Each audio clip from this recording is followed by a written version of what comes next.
बच्चों अब हम बात करेंगे समन्वय कोऑर्डिनेशन की, जिसके बारे में अभी हमने 2 प्रश्न पढ़े। कभी कभी भोजन करते समय उंगलियां, हाथ की उंगलियां और जीभ दांतों के नीचे आ जाने से हमें वेदना होती है और भोजन जल्दबाजी में खाते समय ठसका लगता है।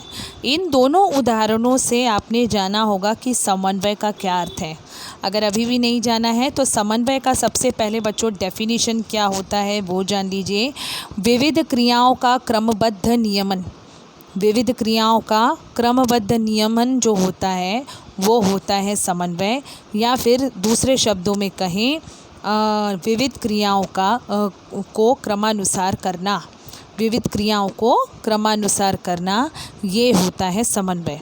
जैसे कि आपने अभी एक उदाहरण देखा कि भोजन जब हम जल्दबाजी में खाते हैं तो जो श्वसन नलिका और अन्न नलिका के बीच में जो कपाट होता है, वॉल्व होता है एपिग्लोटिस नाम का, उसकी वजह से क्या हमें ठसका लग वो कपाट है ना ढंग से श्वसन नलिका के मुंह को ढक नहीं पाती है जल्दबाजी में खाने से, जिस वजह से खाना फंसने की आशंका होती है और हमें हिचकी आती है या ठसका लगता है। तो श्वसन नलिका के मुख पर जो कपाट मौजूद है, यदि वह समन्वय ना रखे क्रिया में, जब हम खा रहे होते हैं अगर उसका कोऑर्डिनेशन ना हो, उस वॉल्व का कोऑर्डिनेशन ना हो, तो ऐसे में जो क्रिया होती है खाने की या पाचन की, उसमें गड़बड़ी हो सकती है।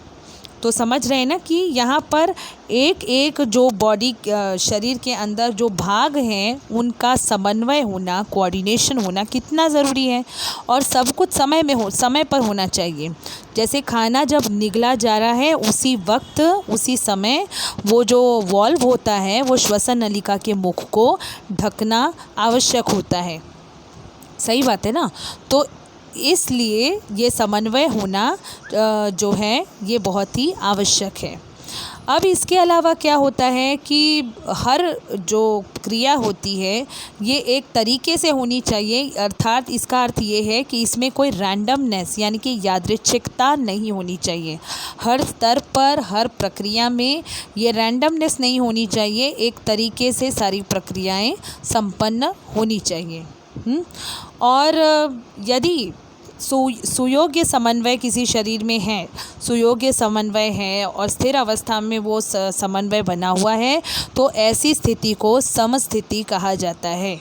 ऐसी स्थिति को क्या कहा जाता है? समस्थिति। किस स्थिति को?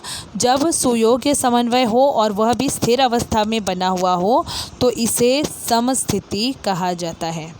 ओके, अब हम बात करेंगे वनस्पतियों में होने वाले समन्वय की।